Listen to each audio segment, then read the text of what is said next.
अस्सलामुअलैकुम। Welcome to Deccan podcast. मैं हूं अहमद अली। आज मेरे साथ हैं करीम मोहम्मद ए इम्तियाज़ भाई। तो आज हम लोग जो चीज़ कवर करने वाले हैं टॉपिक्स बेसिकली है टैक्स सिस्टम इन आयरलैंड और मनी मैनेजमेंट, और थोड़ा बहुत जो है ना इम्तियाज़ भाई के बारे में जानेंगे और इनका कंट्रीब्यूशन डीसीआई के लिए। तो लेट्स स्टार्ट। वालेकुम सलाम। खैरियत से अहमद? इम्तियाज़ भाई, थैंक यू सो मच कि भाई आप जो है ना वक्त निकाले, आप हमारे साथ आए हमारे डक्कन पॉडकास्ट पे। तो भाई इट्स माय प्लेजर, आप लोग मेरे किधर बुलाए आपके ये मशहूर पॉडकास्ट पे, सो इट्स माय प्लेजर। इम्तियाज़ भाई, आप अपने बारे में कुछ बताइए पहले कि भाई लेट्स स्टार्ट के हम लोग जो है बेसिकली बात कर रहे थे थोड़ी देर पहले ये पॉडकास्ट स्टार्ट होने से पहले कि भाई इम्तियाज़ भाई आयरलैंड में कब आए, और बहुत अच्छे इंटरेस्टिंग जो है ना फैक्ट्स है इम्तियाज़ भाई के बारे में। इम्तियाज़ भाई जो है ना बैकग्राउंड में ACCA करे हुए है, ACCA सॉरी। तो इम्तियाज़ भाई अपने बारे में कुछ बताइए आप। भाई जैसे हमारे आप लोग जानते हैं, मैं अल्हम्दुलिल्लाह मैं 2003 में आया था। सबसे पुराने बैच के आप, वन ऑफ द पुराने batch one of Ireland. Of the oldest batches, लेकिन जैसे अब हमारे सीनियर्स है, जैसे मतीन भाई है, उसामा भाई, लोग उनके बाद के सेकंड बैच बोल सकते हैं। वो लोग 2002 में आए थे और मैं 2003 जनवरी में आया था। तो फर्स्ट तो मैं DBS के लिए आया था। DBS मास्टर्स बैचलर्स अपने PG DBS, post graduate post diploma. Graduation. जबरदस्त। उसके पीछे थोड़ा बैकग्राउंड है, क्योंकि जब हम लोग मिस्टर बेग बोल के यहाँ पे एडवाइजर थे, जो कि DBS के वहाँ पे आते थे हैदराबाद में जो है हैदराबाद में अपने ताज coordinator बंजारा थे। में अच्छा। इंटरव्यू लेते थे वगैरह। तो प्रोसेसिंग तो शुरू हो गई थी, होने के 3 महीने के बाद उन्हें इंटरव्यू के वास्ते आते, तो जब बोले थे कि उन्होंने अरे आप आइल्स करना था आप। अच्छा। तो जब मैं बोला भाई आप 3 महीने से हम यहाँ थे, वेट कर रहे हैं, हम वो बताएं आप जब नहीं बताए आप बताए। और हाल वहाँ पे थोड़ी बहस भी हो गई थी अच्छा। मिस्टर बेग से। फिर हमारे दूसरे दोस्त जो है सो ज़रा समझा के हमारे वालिद साहब की बुलाए कि नहीं भाई अब जाने दो अब। आइल्स करना ज़रूरी है। तो फिर अब आइल्स लिखा हमें उसके बाद। तो ये क्योंकि आप अपने इंडियन जो डिग्री की वजह से वो लोग बोले कि नहीं आपको 1 साल का PG DBS करना पड़ता, उसके बाद आप मास्टर्स के लिए जा सकते हैं। ज़बरदस्त। तो इम्तियाज़ भाई आप जो है ACCA करे हुए हैं आयरलैंड में। जी अल्हम्दुलिल्लाह, और it was a long journey. Long journey, सही है, ज़बरदस्त। मगर अच्छी बात यह है कि भाई मतलब टफ है ACCA करना। जी आपका पर्सनल इंटरेस्ट था इसमें, या नहीं तो आप शुरू से ही जो है आपका बैकग्राउंड जो है ना फाइनेंस अकाउंटिंग वगैरह रहा। पहले से जैसे मैं BCom करा तो it was an accounting background. अच्छा। बट यहाँ आने के बाद भी जैसे मैं अपने PG DBS होने के बाद एक तो क्या बोलते हैं अपना वीज़ा का मसला था फर्स्ट ऑफ ऑल। हाँ। हाँ जी। तो ACCA वाज काइंड ऑफ एक बैकडोर था जिससे आप काम कर सकते थे, अच्छा।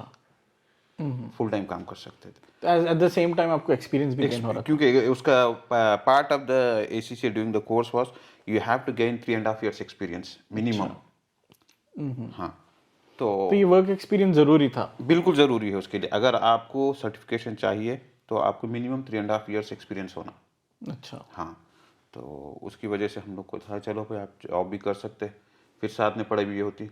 और जब मतलब काफ़ी इंथुजियाज्म था कि चलो भाई ACCA करेंगे, फिर इंशाल्लाह उसके बाद MBA फाइनेंस करेंगे, तो बिल्कुल ही मतलब CV पे कैसा दिखेगा वाले जैसा।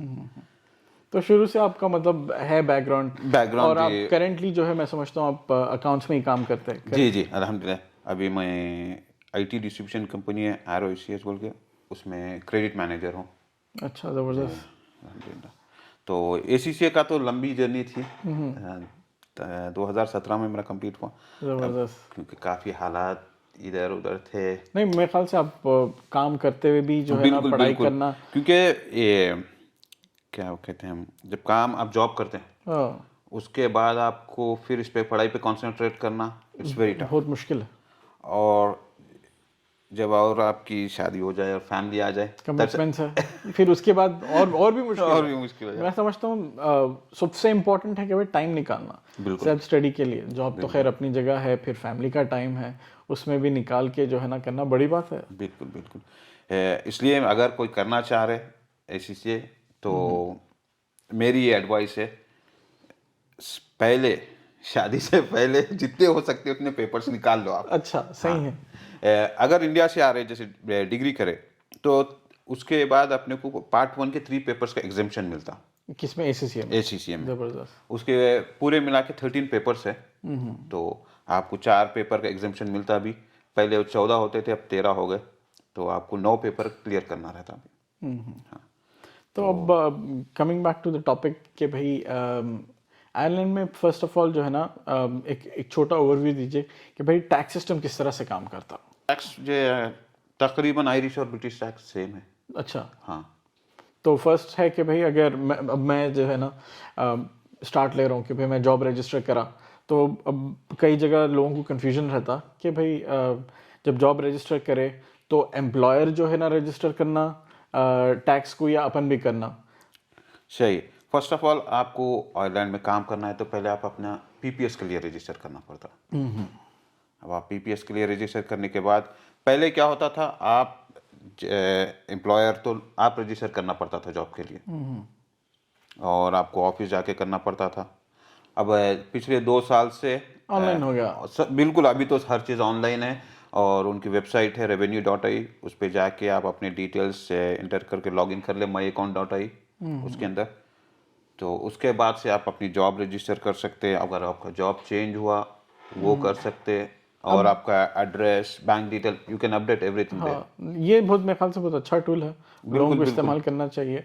अब टैक्स क्रेडिट्स के ऊपर आप क्या बोलेंगे कि भाई फॉर एग्जांपल कि भाई एक सिंगल आदमी है तो उसका जो बैंड्स है टैक्स के, यानी तो मैरिड है कपल कोई जो है ना, उनके क्या बैंड्स है, क्या सिस्टम है, किस तरह से वर्कआउट होता क्रेडिट्स का, टैक्स क्रेडिट्स का? अब ये क्रेडिट्स का कैसा है बोले तो, जैसे कैशबैक मिलता।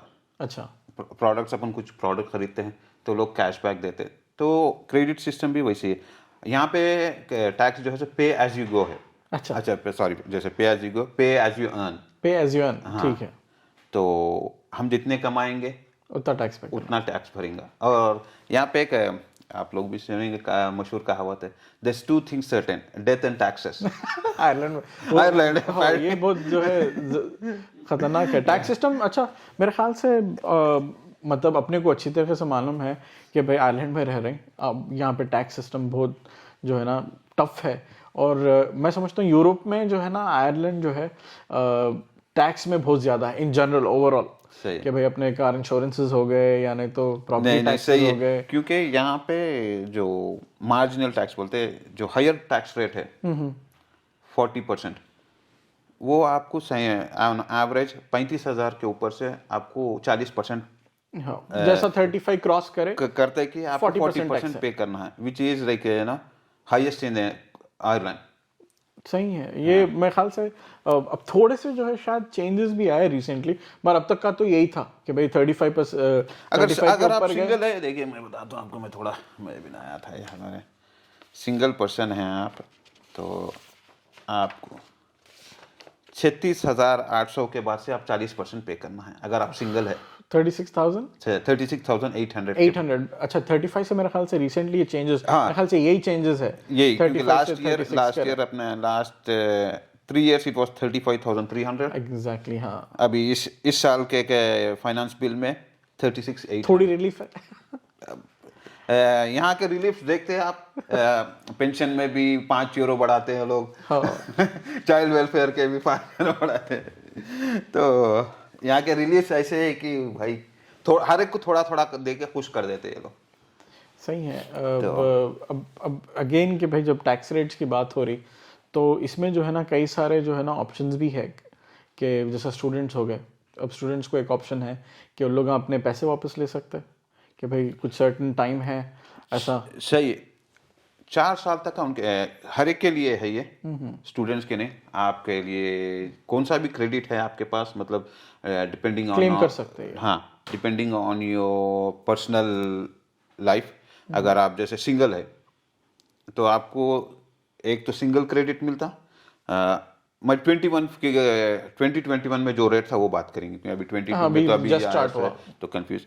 तो आपको 1650 वाज अ सिंगल क्रेडिट। अच्छा, 1650 एग्जैक्टली, हाँ, ठीक है। और अगर आप एम्प्लॉय थे लास्ट ईयर तो आपको पेई क्रेडिट भी मिलता 1650। पे क्रेडिट पेई, हाँ, पे एज यू अर्न क्रेडिट। अच्छा, तो दोनों मिला के आपको 34,000 क्रेडिट मिलता। और इसमें मेरे ख्याल से जो मैरिड है लोग 3400 माय 34,000 3400 ठीक है कि इसमें जो है ना अब जो मैरिड लोग हैं उनको जो है रिलीफ है आई गेस इसमें। हाँ, अगर आप जैसे सिंगल क्रेडिट जो था 1650 था, if you are married it doubles. अच्छा हाँ, तो अब कम टैक्स पे करेंगे मैरिड है तो। थोड़ा कम टैक्स पे करेंगे। और आपका जो बैंड है जैसे कि 35,000 के बाद आपको जो टैक्स 40% भरना है if you are a single. अगर आप मैरिड है it goes up to 45,000। So वहाँ पे भी आपको एक एक्स्ट्रा 10,000 का रिलीफ मिलता है, जिसपे आपको 20% ही टैक्स पे करना पड़ता। सही है। इसमें जो है एक अच्छा मेरे को चीज़ याद आई कि अब नॉर्मल टैक्स की जो बात होती, मैं समझता हूँ एक ज़माना लगा मेरे को कि भाई खाली फिगर आउट करने में कि भाई आखिर है क्या, कितना मैं कितना कमा रहा हूँ, मैं कितना टैक्स दे कर रहा हूँ, हमेशा ये रहता था। अब कभी जो है ना जो कलीग्स वगैरह रहते हैं जॉब पे उन लोगों से भी डिस्कस करे तो अब उला भी जो है ना लिमिटेड ही समझाते थे, ये है भाई बोल के। सबसे इंटरेस्टिंग वो रहता था कि भाई अब पे स्लिप देखे मेरा इतना टैक्स है, उन्हें पूछा था how much is your damage बोल के नुकसान कितना हुआ, how much is tax man took your money. सही बात है। तो यहाँ पे एक तो टैक्स है और आपको और एक एक्स्ट्रा चार्ज है यहाँ पे PRSI उफ which is separate from the tax. आपको टैक्स अगर आप पे करें, अगर क्रेडिट्स के अंदर रहा तो आपको पे करना नहीं पड़ता, लेकिन PRSI और USC। अच्छा ये यूएससी जो है ना मेरे को ये मैं समझता हूँ ये जब से पीछा पड़ा हुआ है रिसेशन के टाइम से यूएससी है। सही है, अब थोड़े लोग डिस्कस कर रहे थे कि भाई अब जिस तरीके से गवर्नमेंट स्पेंड करी कि भाई जो लोग पेंडेमिक में थे, पेंडेमिक पेमेंट्स आए, तो क्या इन लोगों कुछ नया टैक्स लाएंगे डू यू थिंक, क्या या तो खाली ये स्पेकुलेशंस होंगे? अभी जो स्पेकुलेशन हो सकता है बिल्कुल, क्योंकि जैसे अभी ये USC लाए थे ये लोग 2008 में था ये, और ये बताया गया था कि भाई ये टेम्पररी है। हाँ बिल्कुल वही बोले 2008 से भाई लोग बोले चलो भाई IMF को पे करना है अपने। बिल्कुल सही है, क्योंकि अपने लेट ब्रायन लेनीहन जो कि फाइनेंस मिनिस्टर थे उस वक्त उन्होंने लेके आए थे, उन्होंने लाए थे बेचारे, अल्लाह उनको रेस्ट इन पीस। तो जब आया था USC, और सबका ये था कि इट्स इमरजेंसी चार्ज और with in a few years निकाल देंगे बोल के। लेकिन अब 2009 से अब 2021-22 आ गया, तो ये पैसे जा रहे हैं कहाँ होंगे? मैं सोचता हूँ मैं लास्ट ईयर का मैं रिपोर्ट पढ़ा था, आई थिंक 2020 की, USC से उनको 4 बिलियन जनरेट हुए अब तक, so far from last one decade. नहीं, 1 ईयर का कलेक्शन है। तो जब उनको 4 बिलियन आ रहे तो वो लोग थोड़ी ऐसे ही निकाल देंगे वो सरचार्ज। आ रहे हैं बांधो है। तो अब टैक्सेस जैसे अभी अपने पैडिस, इसलिए नहीं टैक्सेस सर्टेनिटी, क्योंकि अब एक बार आ गया जाना नहीं है। हाँ। इसलिए ये लोग क्रेडिट्स देते लोगों को ठंडा करने के वास्ते। भाई ठीक है हम टैक्स लगा रहे आपको, लेकिन ये क्रेडिट्स है कि तो उससे कम हो जाना, मतलब लोगों को अरे भाई हम 20% हम जो भी कमा रहे पूरा टैक्स में जा रहा, तो अच्छा ठीक है भाई, थोड़ा उनको पैसिफाई करने के वास्ते नहीं, okay we have the credits for you. कि भाई अब इसमें अब अपन ऑलरेडी जो है टच कर लिए कि भाई जो इंडिविजुअल रहते, अब जैसा क्लेम्स रहते हैं at the end of the year, क्योंकि अभी जो है ना साल खत्म हुआ, तो आई एम श्योर कि जो है ना इसमें कई सारे लोगों को जो है ना अपना अब क्या है लायबिलिटी है, स्टेटमेंट ऑफ लायबिलिटी। बिल्कुल सही बात है आपकी। ये पिछले 2-3 साल से जब से रेवेन्यू अपने सिस्टम से अपडेट करे, पूरा ऑनलाइन गए, जब से द ओनरशिप अपने ऊपर है कि अपन जाके अपने पूरे डिटेल्स 4 साल तक 3 साल तक का क्लेम कर 4 साल तक आप क्लेम कर सकते हैं। आपके कौन से भी एक्सपेंसेस, मेडिकल एक्सपेंसेस, इसमें अपने को मैं समझता हूँ डॉक्टर के रिसीट्स होना रहता होगा, डॉक्टर के रिसीट्स और आपकी फार्मेसी। अगर आप एक रेगुलर फार्मासिस्ट यूज करते तो उसके पास आपकी डिटेल्स रहती, बिल्कुल पूरी हिस्ट्री रहती। लेकिन सिर्फ वो मेडिकल बिल्स क्लेम कर सकते हैं आप जो कि प्रिस्क्राइब रहते, आप ओवर द काउंटर नहीं क्लेम कर सकते। ओके जो डॉक्टर जो है ना, जो डॉक्टर आपको प्रिस्क्राइब करता वो उस पे क्लेम कर सकते हैं, और अब डॉक्टर की फीस है। रेंट रिलीफ भी रहता है गेस? रेंट रिलीफ नहीं, रेंट रिलीफ पहले था, अच्छा अब नहीं है, अब नहीं है, उसको एबॉलिश कर दिए। नहीं तो पहले उसको क्रेडिट मिलती थी। अच्छा हाँ। ये मैं समझता हूँ लैंडलॉर्ड को भी कुछ था इसमें फायदा या नहीं? तो नहीं, उनको भी क्या था, मॉर्गेज रिलीफ मिलता था, इंटरेस्ट जो पे करते हैं ना, ठीक है उसका रिलीफ मिलता था। तो अब ये क्या है, जैसे जब अपने रिसेशन के टाइम पे ये रेंट रिलीफ भी हटा दिए, मॉर्गेज का जो इंटरेस्ट पे था वो भी हटा दिए। तो अब कोई जो है ना अपने claim at the end of the year अब सबमिट करने वाला है, तो लोग क्या जो है ना मेक श्योर कर सकते हैं? आप ऑलरेडी बोले कि भाई इसमें आप मेडिकल वो जो है ना ऐड कर सकते हैं, और क्या हो सकते हैं चीज़ें जो इंक्लूड कर अब सकते जैसे होंगे इसमें? अपने 2 साल से पैंडेमिक की वजह से वर्क फ्रॉम होम कर रहे हैं, अच्छा, वर्क फ्रॉम होम का भी है। तो आपके हीटिंग बिल, इलेक्ट्रिसिटी, ब्रॉडबैंड, थोड़े एग्जाम्पशंस है उसमें। एग्जाम्पशन ये है कि आप अगर आपका एम्प्लॉयर पे कर रहा है आपको तो बहुत अच्छी बात है। अच्छा, दो तरफ से हो सकता है, या तो दो आप तरफ आप खुद ले सकते हैं, आप या तो जैसे ऑलरेडी बिल्स जितने एम्प्लॉयड पे दे रहा करें, है बिल्कुल एम्प्लॉयर, ठीक आप है। उसके ऊपर क्लेम कर सकते हैं। लेकिन उस पे क्या है, आपको Bills गैस और वगैरह बताना है। इलेक्ट्रिसिटी बिल तो आप पे करना पड़ता, बताना पड़ता। और दूसरी बात यह है कि उस पे आप सिर्फ 10% क्लेम कर सकते हैं।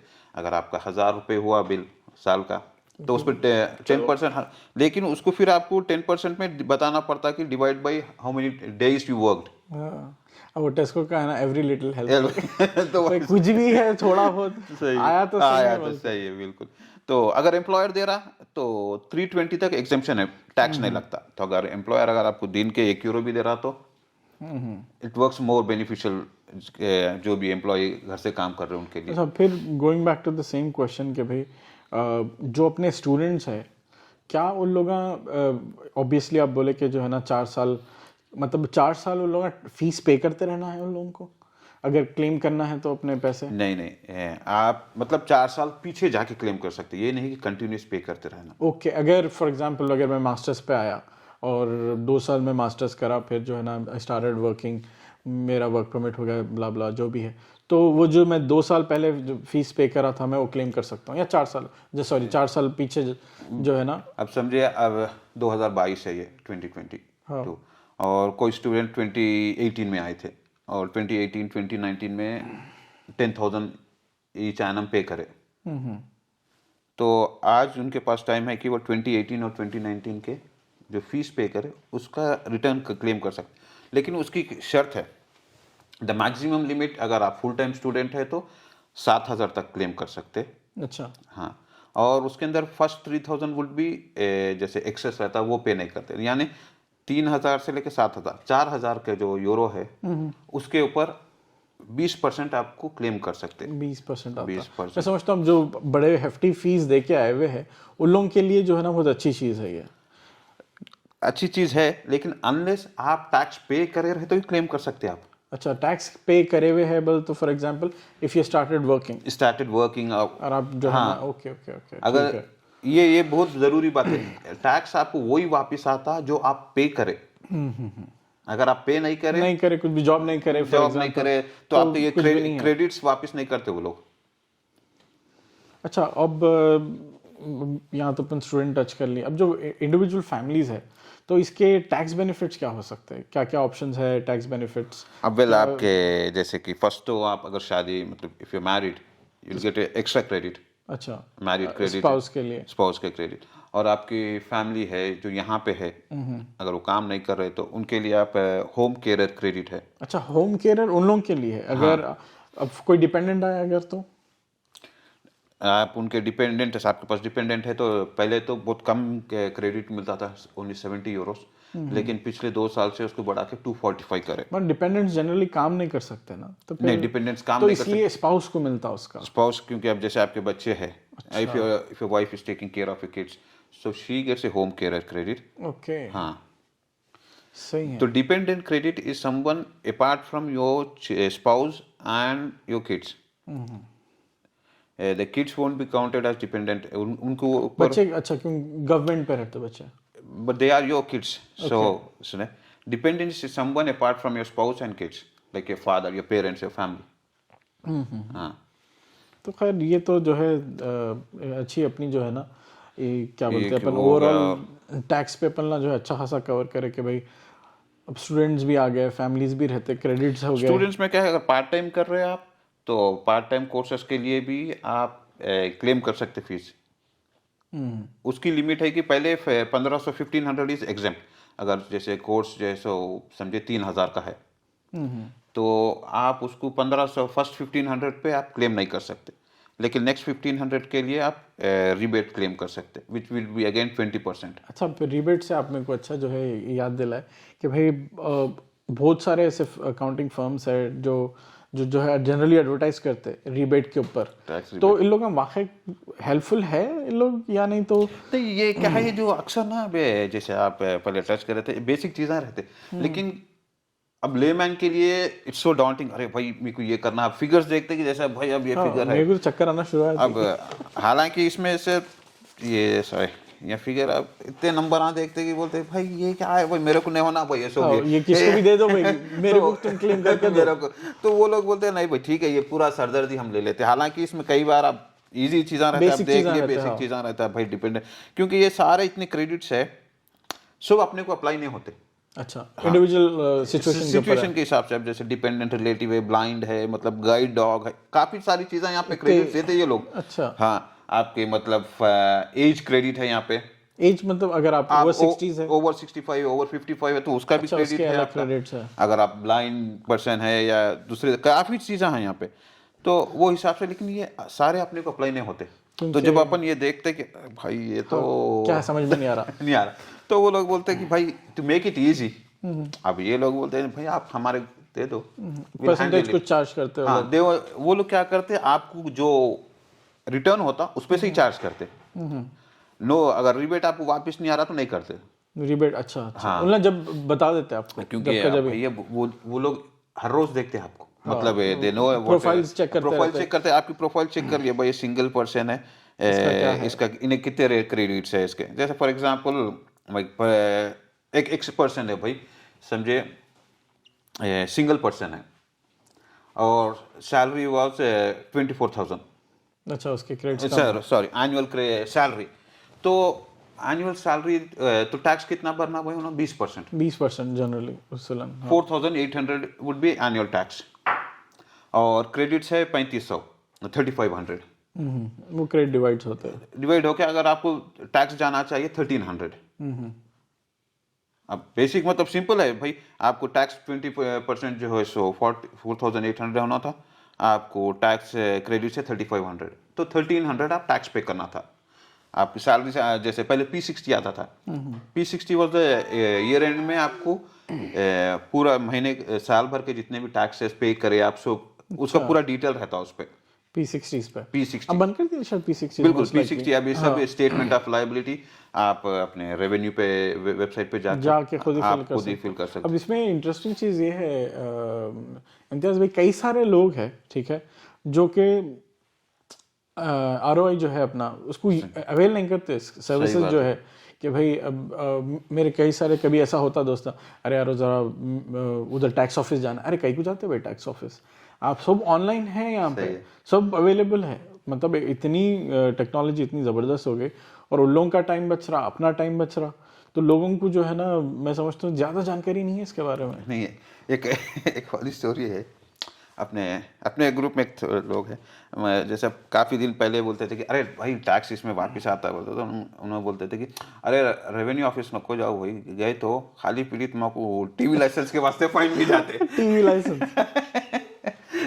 टीवी लाइसेंस के वास्ते वो एक्चुअल क्या है, टीवी लाइसेंस जो कलेक्ट करते पोस्ट ऑफिस वाले कलेक्ट करते। हाँ, पोस्ट ऑफिस वाले कलेक्ट करते हैं। तो रेवेन्यू से उनको जब कनेक्शन नहीं था, लेकिन पोस्ट ऑफिस को जब आपको रेवेन्यू से लेटर आता तो पोस्ट ऑफिस को वालों को ये मालूम पड़ता कि भाई ये पर्सन यहाँ पे रह रहा, उनके रिकॉर्ड्स के हिसाब से पहले अच्छा, यहाँ पे एड्रेस मालूम होता कि भाई ये पर्सन यहाँ पे रह रहा, और उनके हिसाब से ये हाउस होल्ड में पहले टीवी लाइसेंस था, अब नहीं है। अच्छा, तो अब ये आदमी रह रहा तो इसको लाइसेंस पे करना बोल के नोटिस भी जाते हो लोग, नोटिस भी जाता है, तो लोग ये डाल दिया दिमाग में न खोजा रेवेन्यू को गए थे ना टीवी लाइसेंस के वास्ते। मगर नहीं, यकीन मानो इम्तियाज भाई, सबसे मतलब मेरे लिए शॉकिंग क्या था मालूम है, मतलब अब कई सारे लोग होंगे ये सुन रहे होंगे शायद दूसरे कंट्रीज में, टीवी लाइसेंस क्या है भाई? अरे भाई बिल्कुल सही बात है, अरे टीवी क्या उससे कहेगा लाइसेंस भाई?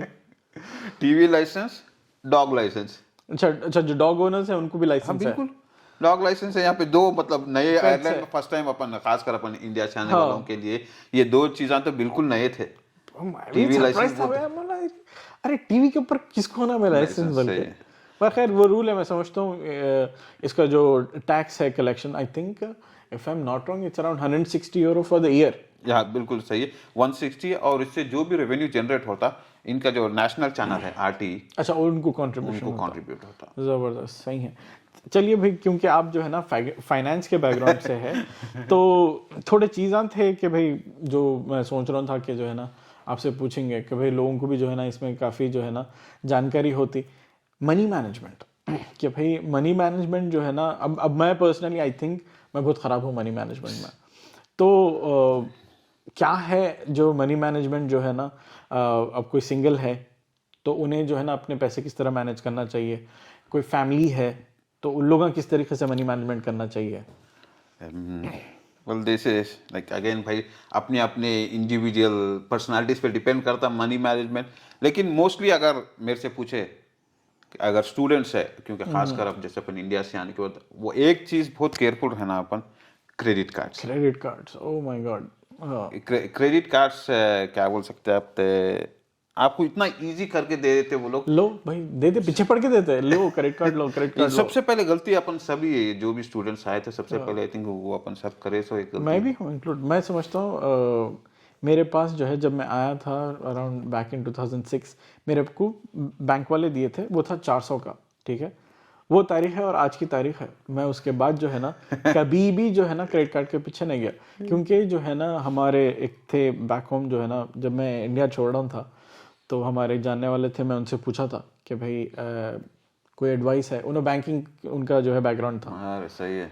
तो उन्होंने बोले थे कि भाई देखो, एक चीज़ याद रखो। मैं पूछा था उनसे, आप मेरे को कुछ ऐसी टिप दो कि जो है ना मेरे को लाइफ लॉन्ग जो है ना हेल्प हो जैसे। तो उन्होंने बोला कि भाई क्रेडिट कार्ड से बचना है। देखो बिल्कुल सही है, क्रेडिट कार्ड से जो बचना है, क्रेडिट कार्ड सबसे तुम्हारा सबसे बड़ा दुश्मन है।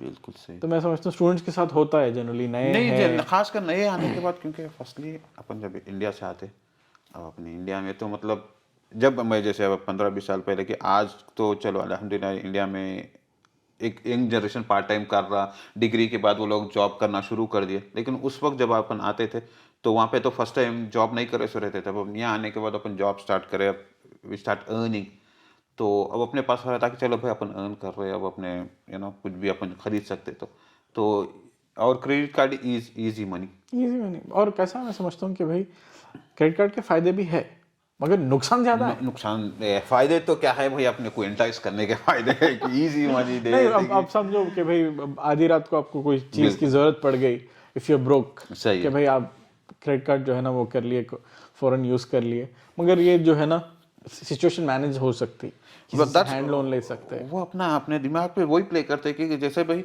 You get 30 days 54 days I think credit free, तो यानी आपने को ये रहता है कि चलो भाई मेरे को इतने दिन तक इंटरेस्ट चार्ज नहीं होता। तो मेरा दिमाग में ये जाता है कि अपने चलो भाई मैं 30 डेज में मिनिमम आने के बिल आने के बाद मैं पे कर दूंगा। आप एक महीना पे करते हैं, अब दूसरे मंथ फिर उतनी चाहिए, थोड़ा कम होता उसमें से। वो लोग भाई आपका पहले इंटरेस्ट जो आता वो ले लेते, अब उसके बाद से आपके जो मेन प्रिंसिपल अमाउंट रहता उसके बिल्कुल चंद थोड़े आप 100 यूरो पे करें और इंटरेस्ट 50, तो पहले इंटरेस्ट तो ले लिया और 50 आपके उसमें से, फिर आपका बिल 2000 था तो अब फिर 1950 वैसे ही बचे हुआ है। बिल्कुल बिल्कुल, क्योंकि मैं को भी जो है मैं AIB में जॉब करा था। सही है। तो उसके बाद जो है ना, खैर मैं क्रेडिट कार्ड से शुरू से अवॉइड करता हूँ, मगर जो क्रेडिट कार्ड जो है ना मेरे को क्लियरली जब समझ में आया कि भाई बहुत सारे लोग जो है कंफ्यूज करते कि भाई when it comes to credit card and loan क्या है कि भाई आपको जो है ना एक फिक्स टर्म है, 1 साल 2 साल 3 साल। क्रेडिट कार्ड के लिए कुछ भी नहीं है, आपको फौरन पे करने का है। इट्स लाइक किसी से हाथ बदल पैसे लिए और जो है ना फौरन आपको जो है ना विद इन अ मंथ जो है देना है। आपको 30 नहीं days दिए में पे करना तो है, फिर जो है ना उस पे इंटरेस्ट हैवी इंटरेस्ट पे करना है। बिल्कुल। क्रेडिट कार्ड पे इंटरेस्ट जो है सो 15% से थोड़े कार्ड से APR 25% तक है, 25% तक है। वाह, कि भाई वो ऐसा है कि भाई आप घड़ा कभी खत्म ही नहीं होने वाला है। वो अब वो साइकिल आप एक बार चलेगी थोड़े थोड़े में जाएंगे, अब उसके बाद आप स्वाइप करते जाते हैं। अब इसके लिए आप पे करने का आपको चांस मिलता नहीं, क्योंकि आप मिनिमम पे जो मिनिमम अमाउंट है वो पे करते रहते। अब उसमें इंटरेस्ट ऐड होते रहता तो आप चलते रहती। तो इसलिए भाई अगर अपने स्टूडेंट्स के लिए खास कर क्रेडिट कार्ड अवॉइड करो। तो स्टूडेंट्स को मेनली ये है कि भाई क्रेडिट कार्ड्स के पीछे मत जाओ। और कोई टिप्स है कि भाई आप जैसा मनी मैनेजमेंट के ऊपर इन जनरल ओवरऑल कोई टिप्स है जो आप दे सकते हैं? कि मैं पहला कैंडिडेट मैं हूँ, मेरे को ज़रूरत है टिप्स की कि भाई मैं अपने पैसे किस तरह से मैनेज करूँ। मतलब प्लानिंग किस तरह होना चाहिए, बजटिंग के ऊपर आप कुछ बताइए कि भाई क्या कर सकते हैं। आई नो कि भाई सबके इंडिविजुअल सबके अलग इंडिविजुअल रहता। क्योंकि नीड्स रहते, अब खासकर क्योंकि अपने जैसे बैक होम अपने को पैसे भी जाना रहता, हाँ अब थोड़े लोन्स के भी रहते इंडिया, क्योंकि खासकर कई बच्चे अपने इंडिया से लोन्स लेके आते। अननेसेसरी खर्चा नहीं करना चाहिए आई थिंक। वेल सबसे मैं अपने समझता हूँ ये वही क्या कहते हैं, जितने अपने चादर है उतने उतने पाँव पैर फैलाओ। फैलाओ, क्योंकि और ये क्रेडिट कार्ड ये लोन्स जो है सो वहां से अपने को डाइवर्ट करके अपना पूरा money management they make it easy कि भाई हाँ चलो भाई अपन ये लेके यहाँ से भिजा देंगे, वहां पे एडजस्ट हो जाता। मतलब अब वो इंडिया से भी जब बच्चे यहाँ पे आ जाते तो एक प्रेशर भी आता। हाँ प्रेशर तो रहता 100%। हाँ, भाई है तो यहाँ पे जब अपने को लोन्स और ये दिखते हैं कि अरे चलो भाई यहाँ से ले लेंगे वहाँ पे क्लियर कर देंगे, लेकिन क्योंकि फिर क्या यहाँ पे है, प्रेशर बढ़ते जाता। आपका पूरा बजटिंग जो भी था सब आउट ऑफ द ऑर्डर चले जाता फिर। सैलरी आने से पहले हिसाब किताब हो जाता साहब। वो तो है साहब, बिल्कुल। सर सैलरी आने से पहले जो है ना बिला, डायरेक्ट डेबिट्स, रेंट हो गया, फिर जो है खाने के हो गए, फिर ऊपर के हो गए, अब पहले ही हिसाब किताब हो जाता। सही। अब अकाउंटेंट है ऑब्वियसली, तो एक्सेल शीट तो हम यूज करते ही। हाँ तो हमारे पास अब जैसे मेरे पास है एक्सेल में, मेरा पास अब सैलरी कितनी है एक्सपेक्टेड और बजट कितना है अपना, नहीं ये जरूरी है मेरे ख्याल से, ये करना चाहिए ये तो चीज। ये कर सकते हैं कि भाई मैनेज करने के वास्ते आप भाई आपके रफ भाई आपको आइडिया रहता ना भाई कि आपकी सैलरी कितनी आने वाली है। बिल्कुल हाँ। हाँ, तो आप अपने एक्सेल तो भाई इजी है टूल, आप अपने उस पर नोट करके रख लो आप भाई ये जाना है। ऑब्वियसली आप थोड़ा एक्स्ट्रा एक 5-10% कुछ भी भाई आप जो अनसर्टेनिटीज रहती है उसके लिए आप रोक सकते हैं, हाँ। लेकिन बाकी के लिए तो आप नोट करके रख लिए तो वो कर सकते हैं, आप बजटिंग कर सकते हैं। क्योंकि मैं समझता हूँ बहुत ज़्यादा ये सेविंग जो है ना, मैं हमेशा स्ट्रगल करता हूँ कि भाई सेविंग के ऊपर जो है ना बहुत स्ट्रगल होता। आप क्या टिप दे सकते हैं मेरे को कि भाई सेविंग के ऊपर शेविंग के लिए तो भाई आप लोग देखे होंगे ग्रुप, क्योंकि सैलरी पर्सन का वास्ते क्या है, मंथली एक ही सैलरी आती है, हाँ सेम फिक्स है वो। सेम फिक्स है। सो अपने लिए क्या है, every penny saved is a Penney earned है। हाँ सही है। तो अब हम सेव कहाँ से कर सकते ये तो वही अपने खर्चे कम कर सकते। और खर्चे, हाँ। मैं इसके लिए एक्चुअली मैं रिसेंटली वर्क टू साइकिल अच्छा स्कीम जो स्कीम है। है, उसमें आप साइकिल ले सकते। अच्छा तो मैं उसमें, और उसकी लिमिट है 1500 तक। आप अगर इलेक्ट्रिक बाइक खरीद रहे तो आप थ्रू वर्क अगर आप 20% टैक्स पे करते, तो जैसे आप समझिए कि 1000 रुपये की 1000 यूरो की साइकिल है, तो आपको उसका कॉस्ट होगा 800। The 20% will be paid out of your taxes, अच्छा उसमें से जाएंगे। उसमें से जाएंगे। तो यानी आपको बर्डन 800 का पड़ेगा। तो साइकिल जैसे फॉर एग्जांपल बताऊं कि तो मेरी गाड़ी थी, तो मैं गाड़ी हमारे भांजे को दे दिया और अब मैं साइकिल यूज कर रहा हूँ, क्योंकि मेरे पास गाड़ी ज्यादा यूज नहीं हो रही थी, वर्क फ्रॉम होम चल रहा था। हाँ तो अब वर्क फ्रॉम होम चल रहा, अब गाड़ी है, इंश्योरेंस पे करना है उसका, हाँ गैर जरूरी है, उतनी जरूरत नहीं है तो फिर जरूरत नहीं है। और आपको मोटर रोड टैक्स भी है, मोटर और टैक्स भी है, और जब गाड़ी घर के सामने है तो आपको पार्किंग भी है। यहाँ पे सिटी सेंटर है तो पार्किंग भी है, और उसके फिर मेंटेनेंस कॉस्ट भी है। मेंटेनेंस भी है, सही है। तो मैं साइकिल या, क्योंकि आप मेरी जॉब करीब है, अगर किसी को मतलब ऐसा है तो ये ऑप्शन है कि work cycle scheme, bike work scheme में आप वापस जा सकते हो। करीब है, क्योंकि खासकर क्योंकि इससे पैंडेमिक की वजह से आप अगर 2-3 दिन घर से काम कर रहे, आपको 2 दिन ही जाना है, तो मैं भी बहुत वो एक चलाया है ऑप्शन साइकिल है। में। मैं यकीन मानिए गाड़ी लेने से पहले एक लंबे अरसे तक मैं साइकिल चलाते रहा। अब जैसा गाड़ी लिए जो है ना हेल्थी हो गया मैं। नहीं इससे तो बिल्कुल देख रहे हैं ना, वर्क फ्रॉम होम भी हो गया। तो वन ऑफ द रीजंस भाई साइकिल लेने का यही था कि अब नॉर्मल एक्टिविटी तो नहीं हो रही, हाँ, एटलीस्ट साइकिलिंग करने तो से कुछ तो होगा भाई, फिजिकली एक जो है कुछ एक्टिविटी रहना। सुने। सही है इम्तियाज भाई। अब आप जो है ना इस्लामिक बैंकिंग इन आयरलैंड के ऊपर आप कुछ जो है ना बताइए कि भाई पहले चीज़ तो ये कि भाई इस्लामिक बैंकिंग है क्या। मेरे को इंटरेस्ट है इस्लामिक बैंकिंग में, मगर ज़्यादा नॉलेज नहीं है इसके बारे में। और कई सारे ऐसे लोग होंगे जो शायद ये वीडियो देख रहे हैं जिसको सुने टर्म इस्लामिक बैंकिंग, मगर नहीं मालूम क्या है Islamic banking, what is Islamic banking. Islamic banking जैसे अब नाम इस्लामिक बैंकिंग है, उसके जो भी प्रिंसिपल्स बेस्ड है अपने कुरान के ऊपर और हुजूर की सुन्नतों के ऊपर, शरिया लॉ पे बेस्ड प्रिंसिपल्स पे उसकी बैंकिंग बेस्ड है Islamic banking. Main concept Islamic banking का है कि इक्वालिटी एंड जस्टिस, सबको जो है सबको बराबर है ना, और कोई उससे कोई एक आदमी अमीर नहीं होना, अच्छा इक्वालिटी उसी से मतलब सबको obviously- बराबर भाई। ये कि जैसे अभी खासकर जिससे अपने पास इंटरेस्ट बैन है इसमें हाँ, बिल्कुल, इस्लामिक है, तो इंटरेस्ट बैन क्यों है भाई कि इंटरेस्ट से जब आदमी पे करता, पहले तो एक आदमी जब पहले उसके पास मजबूर है बोल के नहीं आ रहा आपसे लोन लिया, अब मजबूरी के बाद वो लोन के ऊपर और उसको इंटरेस्ट पे करना है, उसकी और मजबूरी बढ़ते जा रही है। अब उन्हें वो क्या बोलते हैं, पॉवर्टी लेवल से ऊपर नहीं उठ सकता जब वो इंटरेस्ट पे करते जा रहा है, क्योंकि पहले उसके पास पैसे नहीं थे, उन्हें वो आपसे लोन लिया, अब उसके ऊपर और इंटरेस्ट पे करते जाएंगे तो उन्हें उससे निकल नहीं सकता, तो इसलिए अपने पास इंटरेस्ट का ये जो कॉन्सेप्ट बैन है। बिल्कुल 100%। तो ये प्रिंसिपल्स पे ही बेस्ड इस्लामिक बैंकिंग है कि तो, और उसमें क्या है, 4 मेन प्रोडक्ट्स है अपने उसमें, तो मतलब पिलर्स बोल सकते हैं जो बेस है उसका मेन। जी, एक मुराबा, मुशारका। मुराबा ये कि अपने इक्विटी फाइनेंस है, जैसे कोई बिजनेस है उसमें आप इन्वेस्ट करना चाह रहे हैं, अच्छा इक्विटीज जिस तरह जैसे क्योंकि इक्विटी तो आप क्या कहते हैं, बिजनेस में जो इंटरेस्ट है, शेयर्स रहते, स्टॉक्स रहते, बिल्कुल। उसको इक्विटी बोलते हैं, तो उसमें अगर आप इन्वेस्ट करना चाह रहे हैं तो वो होगा मुराबा।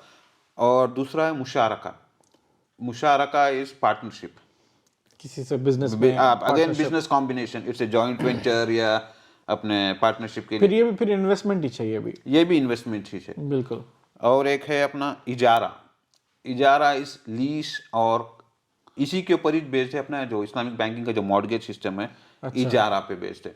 इसमें ये लोग ये करते हैं, जब जैसे इस्लामिक बैंक है, वो लोग पहले घर खरीद लेते, ओके घर वो लोग खरीद लेते, बैंक वाले खरीद लेते बैंक वाले खरीदते। यहाँ पे नॉर्मल कन्वेंशनल बैंकिंग में बैंक घर नहीं खरीदती, ठीक है, आपको ऑप्शन देता है कि भाई ये घर है आपको लेना है, ये तो घर ये है। ये अपन अपने जो भी सर्कमस्टांसेस के ऊपर बेस करके, भाई ये घर मेरे को पसंद आया, मेरे पास I am gonna pay the deposit of 10% 15%, तो बैंक को आपके क्रेडिट को इवैल्यूएट करके, ठीक है भाई we can give you up to 80% और 90%। बिल्कुल जो नॉर्मल हाँ, मॉर्गेज तो का सिस्टम बैंक जो है सो, हाँ हम घर खरीदते और घर हमारे नाम पे रहता अपने नॉर्मल कन्वेंशनल बैंकिंग में, ठीक है। और लेकिन पेपर्स बैंक के पास रहते। लेकिन इस्लामिक बैंकिंग में क्या होता, आप जैसे भाई मेरे को ये घर पसंद आया, हाँ, आपको यहाँ पे भी डिपॉजिट देना रहता, लेकिन वहाँ पे जो बाकी के जो पैसे रहते बैंक देती और घर बैंक के नाम पे होता। अच्छा, हाँ, तो अब इसमें जो मेन है इंटरेस्ट, वो कैसा बचता? वो लोग इंटरेस्ट चार्ज नहीं करते आपको, क्या करते वो लोग टिपिकली, जैसे अब ये 3 लाख का घर है, तो आपको टर्म देखिए भाई, अब मेरे को 3 लाख रेंट के हिसाब में चार्ज करते वो लोग, एक्स्ट्रा उनका जो प्रॉफिट है ऐड करके, ठीक है, उसको उससे समझ जाओ कि 350 बना दिए। अब over a period of 30 years it will आपको 300,000 उनका जो प्रॉफिट मिला के 350,000 होगा। अब उसको आप रेंट बोले कि भाई मेरे पास 1500 आई कैन पे, आपके जो सर्कमस्टांसेस पे जो कैलकुलेट होता बेस्ड, तो उससे डिवाइड करते, तो उनको जो प्रॉफिट है वो आपके रेंट से लेते लोग। तो जब आप 30 साल के बाद आप रेंट उनका पूरा जो भी क्लियर कर देंगे, जब आपका घर आपके नाम पे होंगे, ठीक है, जब कंप्लीटली जो है ना आप ओनर बनेंगे। सही है। तो यहाँ पे क्या है, जो कि यहाँ पे आयरलैंड में इस वक्त नहीं है वो अवेलेबल। द रीजन इज, यहाँ पे स्टैम्प ड्यूटी लगती जब आप घर खरीदते, तो यहाँ पे 2 ओनर्स हो रहे, जब क्योंकि फर्स्ट टाइम जब बैंक घर खरीद रही तो बैंक ओनर बन रही, और उसके बाद से जब हम पूरा उनको रीपे कर देंगे देन विल बिकम ओनर, तो फिर जब और एक स्टैम्प ड्यूटी लग रही, अच्छा, तो एक 1% इज द स्टैम्प ड्यूटी, तो यानी 2 टाइम स्टैम्प ड्यूटी पे करना पड़ रहा अपने को, ठीक है, तो उससे थोड़ा कॉस्ट एक्स्ट्रा बढ़ जा रहा, ऑब्वियसली बढ़ जा रहा। तो अब कन्वेंशनल बैंकिंग में क्योंकि सीधा हम लोग ही घर डायरेक्ट डील हो खरीद रही, ठीक है, तो वहां पे स्टैम्प ड्यूटी एक ही पे कर रहे हैं अपन, ठीक है।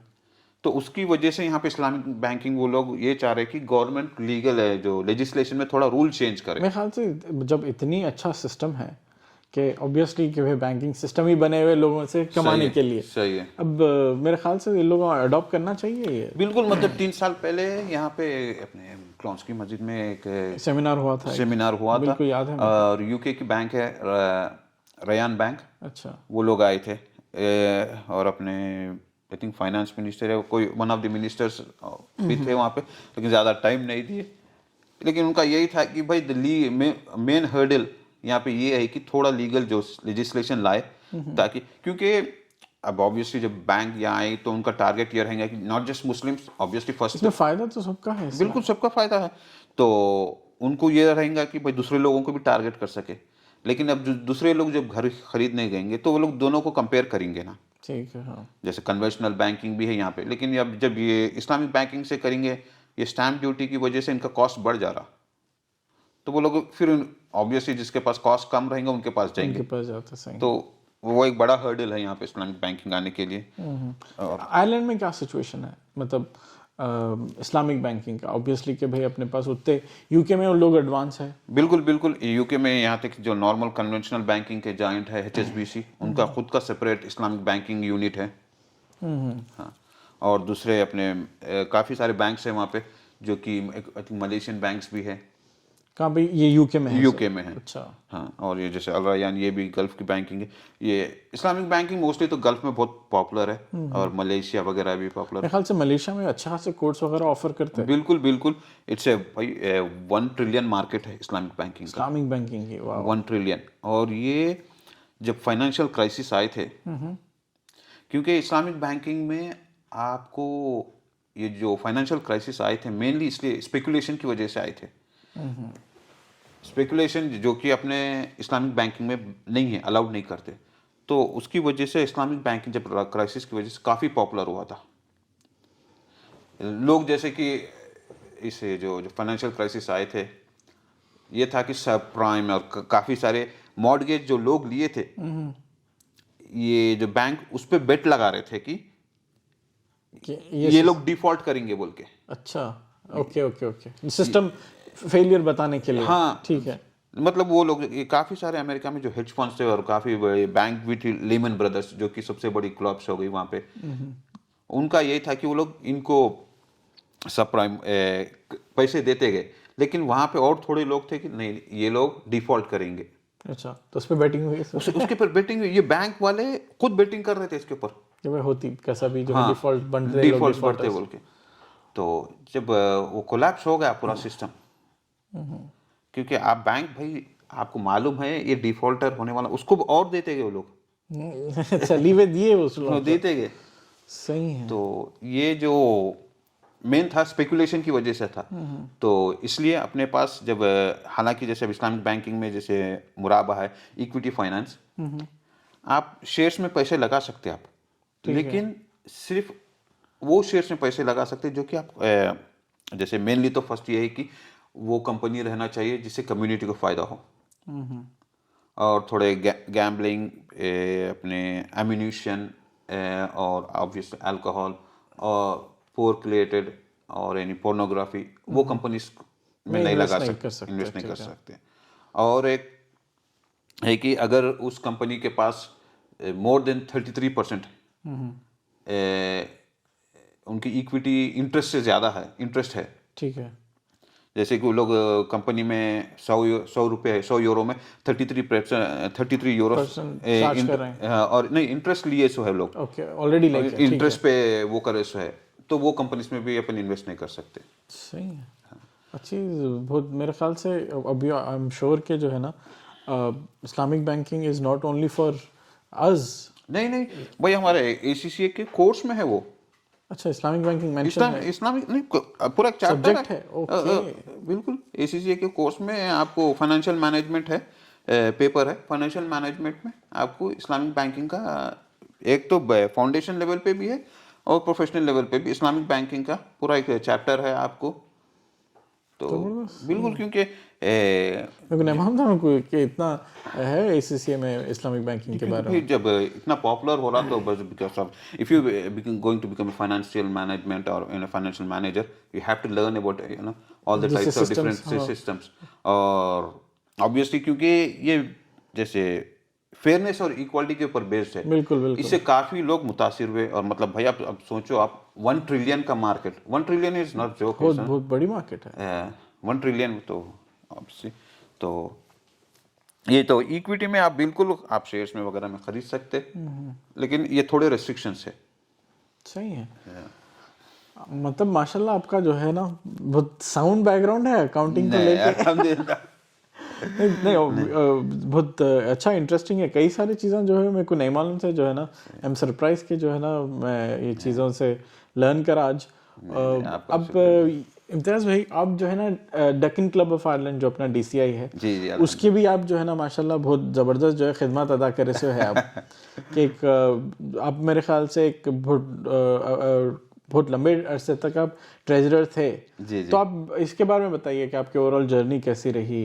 मतलब अब और एक चीज़ भी है कि भाई जो DCI के ऊपर मैं बोलना चाह रहा था, जो डक्कन क्लब ऑफ आयरलैंड है, आप लोग जो है ना बहुत जल्दी हम लोग जो है ना इस पे एक ज़बरदस्त सेशन करने वाले हैं। पूरे इंशाल्लाह को मेंबर्स को लाके, प्रेसिडेंट चेयरमैन सबको जो है ना लाके एक जो है ना एक अच्छा जो है डिस्कशन करने वाले हैं वेरी सुन। तो आप लोग जो है ना कीप इट अप के भाई, आप देखते रहिए जो जल्दी आने वाला है। तो आप अब ये बताइए कि आपकी खिदमत कैसे रहे, आपका ओवरऑल जो है ना एक्सपीरियंस कैसा रहा DCI को लेके। अल्हम्दुलिल्लाह। देखिए अब जैसे आप बता रहे थे कि DCI 2005 में हम लोग इसका फॉर्मेशन हुआ। द बेसिक आइडिया कि भाई चलो हम लोग इंडिया से आए से एक्सपर्ट्स हैं यहाँ पे। अच्छा, DCI इसलिए Deccan club of Deccan Ireland. Club of Ireland मैं जो कि अपने डेक्कन रीजन के, क्योंकि काफ़ी जब उस वक्त काफ़ी लोग डेक्कन रीजन के थे इस ग्रुप में। तो द बेसिक आइडिया वाज कि चलो भाई हम लोग एक यहाँ पे ग्रुप बनाते हैं उनके लिए भाई जो अपने लोग जिससे हैं कि कनेक्ट कर अपने, सकते हाँ बिल्कुल, एक नेटवर्किंग ग्रुप, जबरदस्त। जिससे यहाँ पे जो लोग बच्चे आ रहे हैं हम उनको कुछ मदद कर सकें। जैसे मतलब बेसिक आइडिया कि भाई चलो उनको जॉब्स हंटिंग में या CV वगैरह बनाने में या कुछ भी, और साथ ही साथ हम कुछ अगर भाई जैसे कंट्रीब्यूशन कर ले, क्योंकि अब हम जब इंडिया से आते हैं तो देखते हैं कि वहाँ पे कई चीज़ें हैं भाई, कई लोगों की मजबूरियां हैं। बिल्कुल। तो उनको कुछ हमसे जो भी मदद हो सकती उसकी ऑर्गेनाइज करके जो है। ऑर्गेनाइज करके हेल्प कर सकते।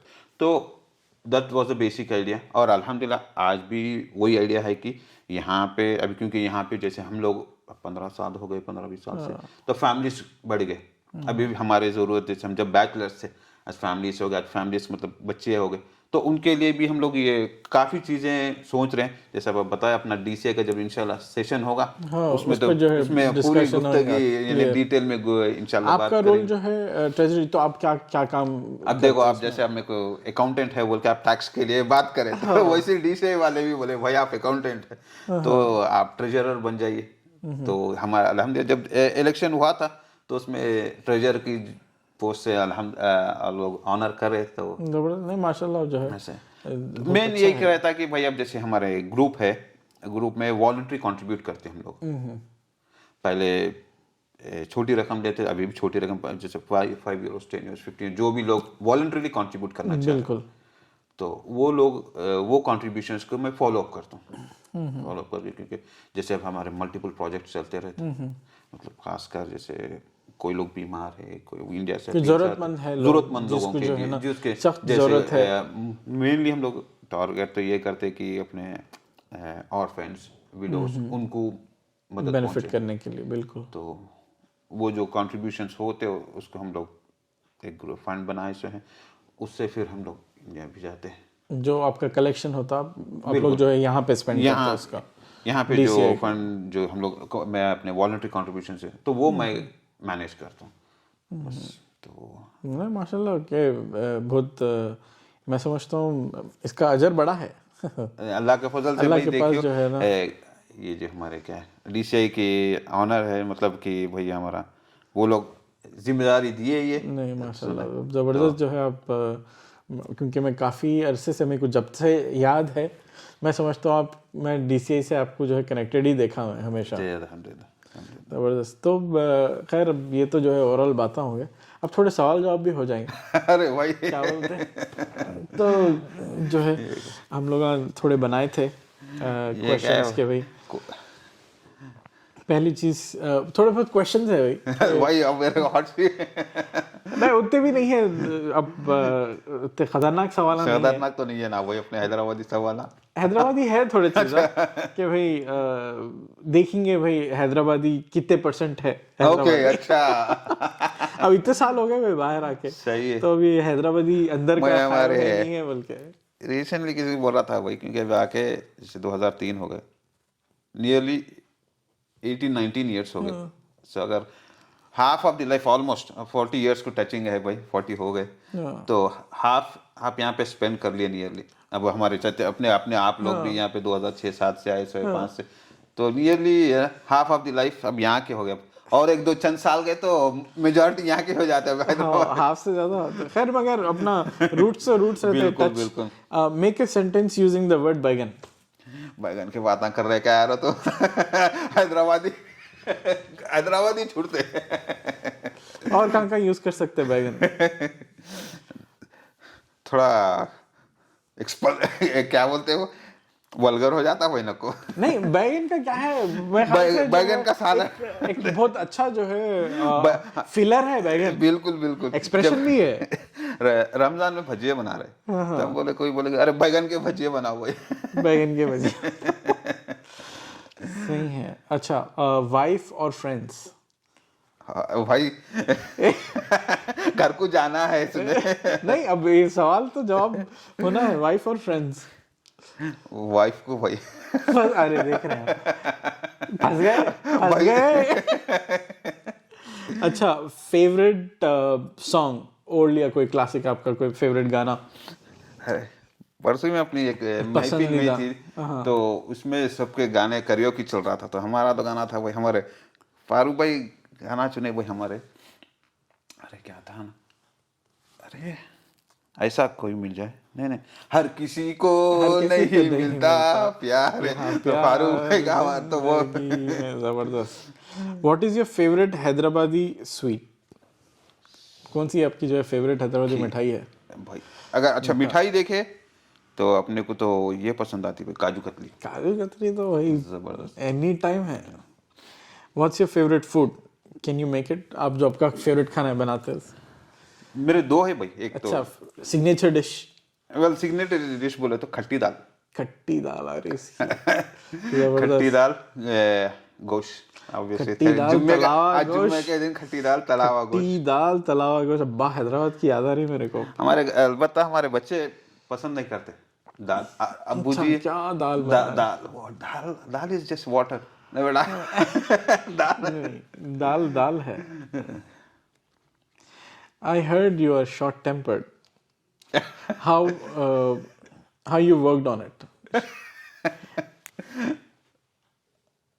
Over a period of time, I think obviously जब जैसे 20-20s में थे तो पारा एकदम किर करता था, तो अब ओवर ए पीरियड टाइम, खासकर जब बच्चे आपको बच्चे होने के बाद आप you start controlling your temper, तो आई थिंक अभी थोड़ा, जैसे मैं पहले एकदम जैसे ग्रुप में कुछ मैसेज भी आता है, पहले मैं डन बोल के अपन रिप्लाई कर देते, अब थोड़ा नहीं, एक स्टेप बैक लेके आई थिंक जो है बहुत ज़बरदस्त जो है माशाल्लाह आपके साथ टाइम गुजरा।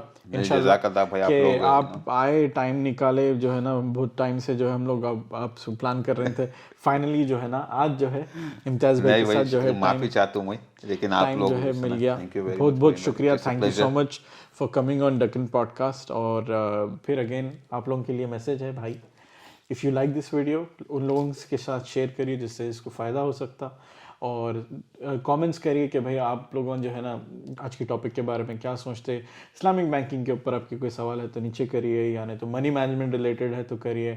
तो ठीक है, तो आज जो है सेशन यहाँ पे ख़त्म हो रहा है, तो ठीक है guys, thank you so much, signing off Deccan podcast, अस्सलाम वालेकुम।